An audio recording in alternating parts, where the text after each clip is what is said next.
The only reason I answered my wife's phone was because she asked me to. Emily was in the shower.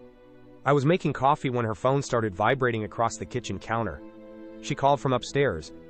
"Can you see who that is?" I picked it up. The screen showed only a phone number. No name, no company, no photo. Just 10 digits I didn't recognize. I almost let it ring out. Instead, I answered. "Hello?" Silence. Not static. Not background noise. Just silence. I waited another few seconds. "Hello?" The call disconnected. I shrugged, set the phone back on the counter, and went back to making coffee. 30 seconds later, it rang again. Same number. This time I answered faster. "Hello?" Click. Whoever it was. Hung up immediately. I frowned. That was strange. A minute later, Emily walked into the kitchen, drying her hair with a towel. She smiled. "Who was calling?" "I have no idea." "What do you mean?" I answered. The second I said hello, they hung up. She froze. Not dramatically. Just stopped moving. The towel slipped from her hands. "You answered?" "Yeah." Her face lost all its color. "You actually answered?" I laughed. "You literally told me to." She stared at her phone, then whispered something so quietly I almost missed it. "Oh no." "What?" She grabbed the phone, opened the recent calls, closed it, opened it again, as if she hoped she'd imagined it. Then she looked at me. "Did they say anything?" "No." "Nothing at all?" "They hung up." She let out a long breath, almost like she'd been holding it for months. Then she forced a smile. "Okay." That was it. Just okay. The rest of breakfast felt different. Emily barely touched her food. She kept checking her phone. Every time it buzzed with a notification, she picked it up immediately. By the time we left for work, she'd looked at it at least 20 times. That evening, I casually asked, "So, who was it?" She didn't even look up from the dishes. "Wrong number." I laughed. "They called twice. It happens." "Then why did you look like you'd seen a ghost?" She kept scrubbing the same plate. "I'm just tired." I knew she was lying. Not because of what she said. Because Emily was terrible at lying. She always cleaned something when she was nervous. Usually the kitchen. Sometimes the bathroom. That night, she washed one perfectly clean plate for almost 2 minutes. 3 days passed. Nothing happened. Then, Saturday morning, her phone rang again. Same number. I saw it before she picked it up. She looked at the screen. Then, immediately, declined the call. Not ignored it. Declined it. 10 seconds later, it rang again. She declined it again.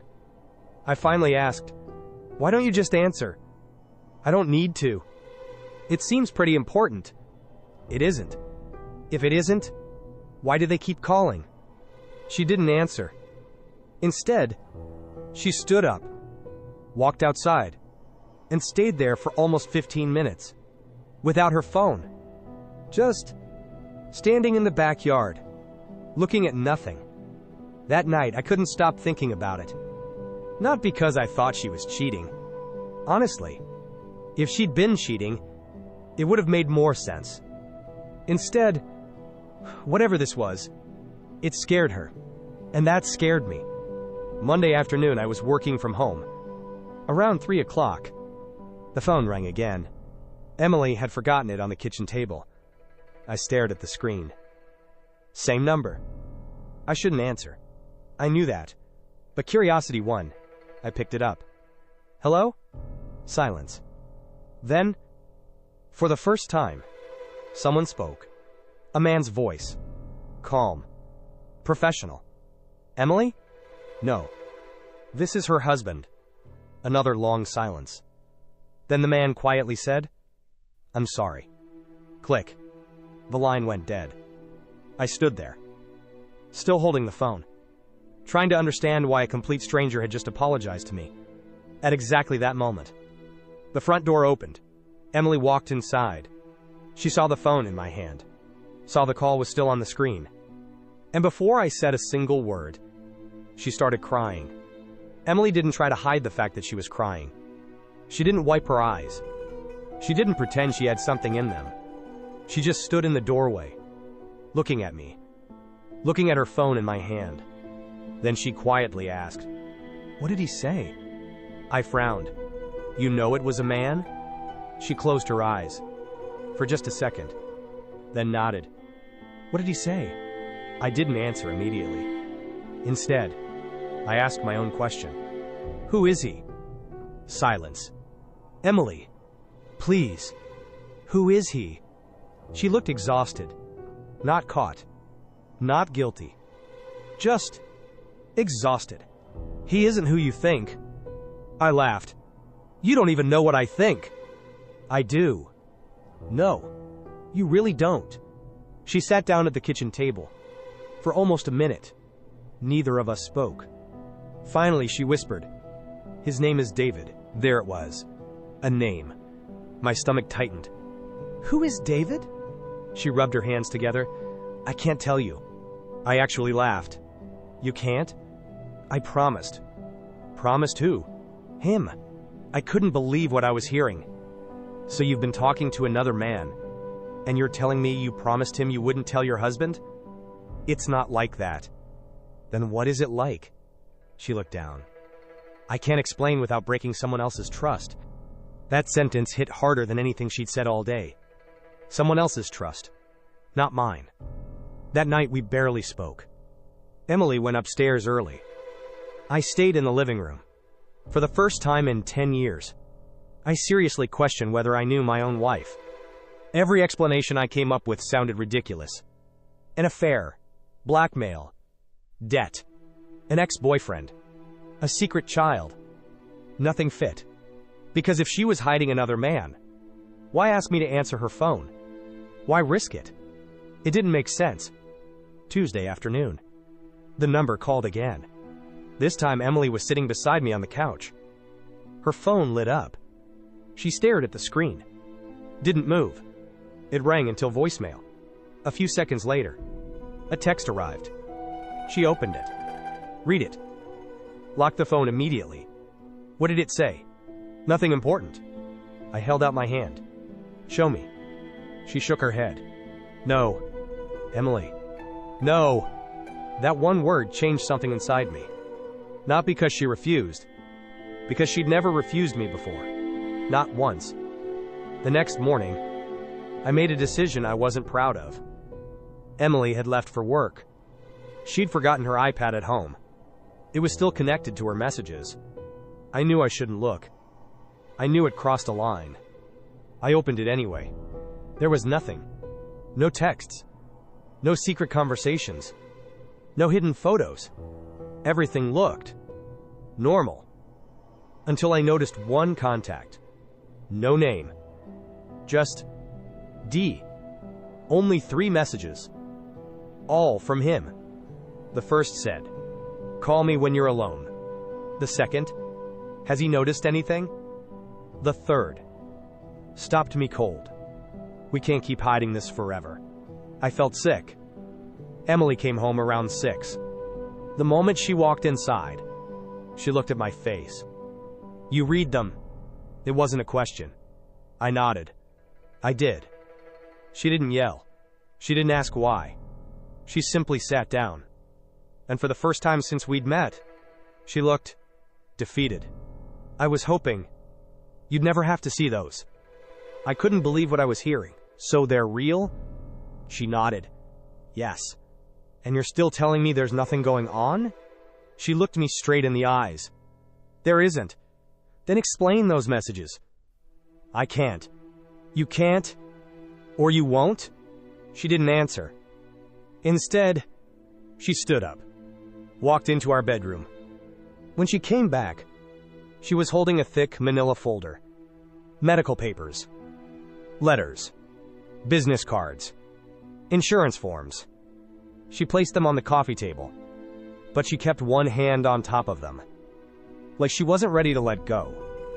I looked at the folder, then back at her. "What is this?" Her voice was barely above a whisper.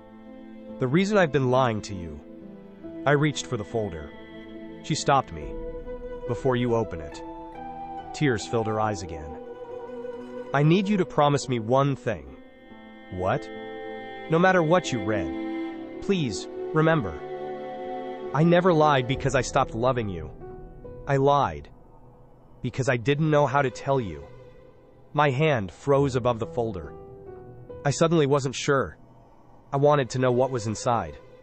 I stared at the folder for a long time. My name wasn't on it. Emily's was. So was David's. I looked back at her. "Who is he?" She took a deep breath. "He's my therapist." ... For a second, I honestly thought I'd misheard her. "Your therapist?" She nodded. "I've been seeing him for almost 8 months." I looked down at the folder again. Every receipt, every appointment, every insurance form, all real. No affair, no secret relationship, just therapy. So why hide it? Her eyes filled with tears. "Because it was about you." "I don't understand." "You remember last Christmas?" "Of course." "You don't." I frowned. "What?" She opened the folder, pulled out a notebook. "You remember buying Noah that bike?" "Yes." "You remember Christmas dinner?" "Yes." "You remember we watched Home Alone?" "Yes." She nodded sadly. "That's what you remember." Then she quietly added, "You don't remember yelling at me in the kitchen." I laughed. "Emily, I've never yelled at you." She didn't answer. Instead, she handed me a sheet of paper. It was covered in handwriting. Her handwriting. Across the top it said, "Things he doesn't remember." My chest tightened. The first entry. February 11th. Worked 16 hours, came home exhausted. Snapped at Noah for spilling milk, apologized the next morning. Didn't remember doing it. The next. March 3rd. Fell asleep sitting at the dinner table. Another.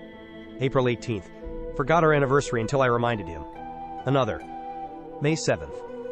Noah asked if Dad was mad at him. I couldn't breathe. I started writing things down because I thought I was going crazy. Emily whispered, "You'd apologize and swear it never happened." You looked so convinced that I started wondering if I imagined it. So I went to therapy. Not because I wanted to leave you. Because I wanted to understand what was happening to us. And David, he's been helping me. Helping you do what? She smiled through tears. Figure out how to love someone who was disappearing, without making him feel like he was failing. I sat there, unable to speak, because none of it sounded like me. But every page had dates, details, little things only Emily could have known. Then she handed me one last page. It wasn't written by her. It was written by David. A recommendation. Not for her. For me. It said, "Your husband isn't a bad man. He sounds like a deeply burned out man. Encourage him to seek help before the damage becomes permanent." I never wanted to hide this forever, Emily whispered. I just wanted you to hear it. Before it was too late. The next week, I finally booked an appointment. Not because Emily forced me. Because for the first time, I realized work hadn't just taken my time. It had slowly started taking me. 6 months later, I still work. I still provide for my family. But every evening at 6, my phone goes on silent. No overtime. No emails. No, just one more hour. Sometimes Noah and I just kick a football around the yard. Sometimes Emily sits on the porch watching us.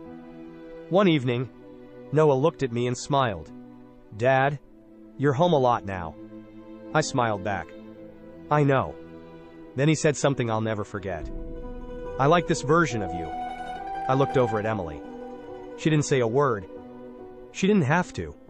Because, for the first time in a long time, neither of us felt like we were carrying the marriage alone.